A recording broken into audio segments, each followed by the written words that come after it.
සුබ දවසක් හැම දෙනාටම. මම සුමීත්. අදත් මං ගීතයක් මම ලියපු ගීතයක් ඉදිරිපත් කරන්න යන්නේ. ඒක මෙහෙමයි තියෙන්නේ. මේක මං ලිව්වේ සමහරලාට මට මතක හැටියට හීතල කාලේ. අධික හීතලක් තියෙන කාලෙක තමයි මම මේක ලිව්වේ. මේකේ ගොඩක් තියෙන්නේ උපමාවලට වඩා රූපක තමයි මේකේ ගොඩක් වෙලාට පාවිච්චි කරලා තියෙන්නේ. රූපක සහ සංකේත. උපමා යොදලා තියෙන බොහොම අඩුයි, යොදලා නැති ගානයි. මෙහෙමයි මම ඒක ලිව්වේ. සිහින මායාවි රැට පායාවි සීතලේ ගුලි වෙලා හදට තවලම් වෙලා අඳුර රජයාවි රැජින ඔබ වේවි මා සිතේ ගිනි නිවා මතක සැමරුම් තියා රෑ සිහිනයේ ඔබ එනතුරා හිඳිමි නෙතු දල්වලා වනමල් පිපි බමරුන් බමා කියයි රහසක් දුක වාවා මල් කුමරියේ හද මල් වනි පිපී හිනහෙන නෙතු ගාවා දිලෙනා ඔහේ තනි පාළුවේ නීල තරු අඳුරේ සඟවා ඉවසුම් නොදේ සඳ කුමරියේ එබී හිනහෙන රැස් විහිදා රෑ සිහිනයේ ඔබ එනතුරා හිඳිමි නෙතු දල්වලා මහසාගරේ රළ රැලි නගා හඬන හැඬුමන් ඇසේදෝ ඔබේ නීල දෑස පාට පාට සිහිනයක්ම වේදෝ මැදියම් රැයේ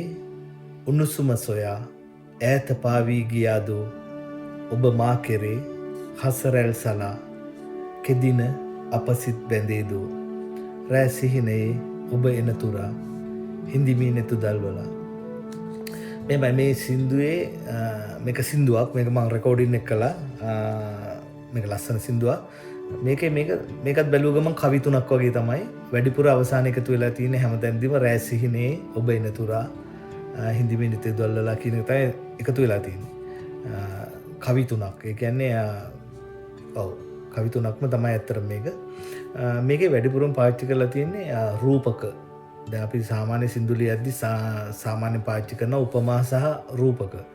මේකේ උපමා එකක්වත් යෙදිලා නැහැ වැරදිමකින්වත්. මේක වැඩි හරියක්ම මම බැලුවහම මට යෙදිලා තියෙන්නේ රූපක. දැන් සිහින මායාවි රැට පායාවි. උතන ඉතින් සිහින මායාවි කිව්ව ගමන් එතනම පැහැදිලි වෙනවා මේක මායාවක්, මේක සත්‍යයක් නෙමෙයි. මේක හිතින්ම වාගත්ත මනස්කල්පිත දෙයක්. රෑට නින්දෙන් මැවෙන දෙයක් කියලා ඒකත් නිකන් රූපකයක් වගේ දෙයක් තමයි. ඊට පස්සේ හදවතට ලං වෙලා අඳුර රජයාවි රැජින ඔබ වේවි. එතකොට අඳුර රජේනවා කියන එකත් බැලුව ගමන් නිකන් සංකේතයක් වගේ තමයි. අඳුර කියන්නේ රාත්‍රිය කියන්නේ ටිකක් ඒ තරම් සුබවාදී දෙයක් නෙමෙයි මේ වගේ ශෝක ගීතයකදී පාවිච්චි කරන්නේ. මතක සැමරුම් තියා රෑ සිහිනයේ ඔබ එනතුරා හිඳිමි නෙතු දල්වලා ඊළඟට කියන පළවෙනි වර්ස් එකේ කියනවා වනමල් පිපි බමරුන් බමා. එතකොට වනමල් කියන එකත් නිකන් සංකේතයක් තමයි. එහෙම නැත්නම් අපිට ඒක රූපකයක් විදිහට ගන්න පුළුවන්. කැමති විදිහට තේරුම් ගන්න පුළුවන් එක එක්කෙනාගේ තේරුම් ගැනීම වෙනස් නිසා. බමරුන් බමා කියයි රහසක් දුක වාවා. එතෙන්දී බමරුන් බමා කියලා කියන්නේ සාමාන්‍ය බමරුන් බමනවා කියන්නේ බමරු මල් වටේ කැරකෙනවා කියන එකයි. මල් පැණි ගන්නවා කියන එක මල් රොන් ගන්නවා කියන එක නෙමෙයි. බමරුන් බමා කියන්නේ වටේ කැරක ඉන්නවා රහසක් කියා. හැබැයි බමරුන් මමන කියලා මමන කියන්නේ මල් පැණි උරා බොනවා කියන එක. ඒතර බමන සහ මමන කියන්නේ වචන දෙකක්. එතකොට මෙතන මම ලියලා තියෙන්නේ බමා කියලා. ඒ කියන්නේ මල් පැණි උරනව නෙමෙයි බමරුන් මල් වටේ කැරකි කියයි රහසක් දුක වාවා. මල් කුමරියේ හද මල් වනේ ඒ ඔක්කොම රූපක. ඒ නිකන් රූපක කෙලින්ම කියලා තියෙන්නේ මේ මල් කුමරියේ. ඔබ මල් කුමරියක් වැනිය ඔබ මල් කුමරියක් සේය කිව්වනම් ඒක උපමාවක් වෙනවා. සේ වැනි මෙන් ලෙස වගේ නිපාතත් එක්ක යදුවනම් උපමාවක් වෙනවා. මෙතන එහෙම නිපාතමකුත් නැහැ. කෙලින්ම මල් කුමරියේ කියලා තියෙන්නේ කෙලින්ම ඒක රූපකයක්. ඒක සාමාන්‍යයෙන් එහෙම තමයි වෙන්නේ.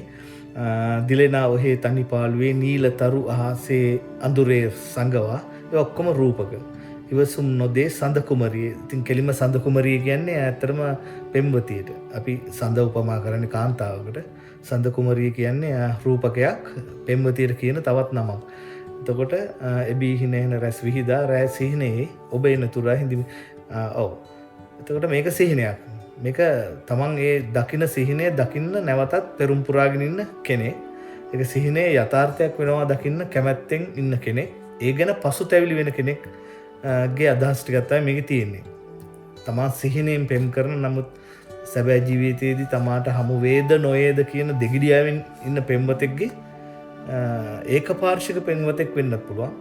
ටිකක් වේදනාකාරී ඒකපාර්ශ්වික ප්‍රේමය කියන එක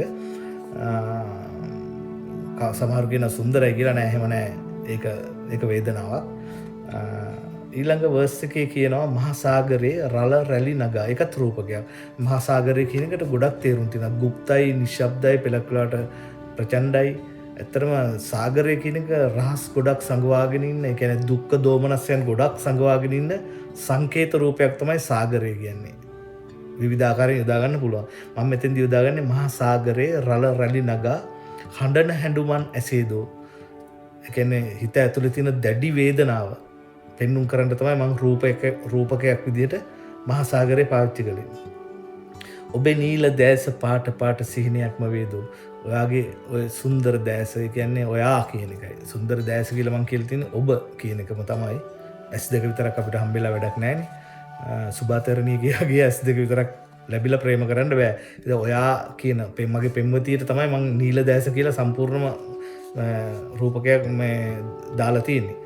එතකොට ඔබේ නීල දැස පාට පාට සිහිනයක්ම වේද. ඒ බලාපොරොත්තුව සුන්වේද. එහෙම නැත්නම් අපේක්ෂා බංගත්වයකින් ඉන්න ස්වරූපයක් තමයි මේකේ පේන්නේ. දෙගිඩියාවෙන් ඉන්න ස්වරූපයක් තමයි මේකේ පේන්නේ.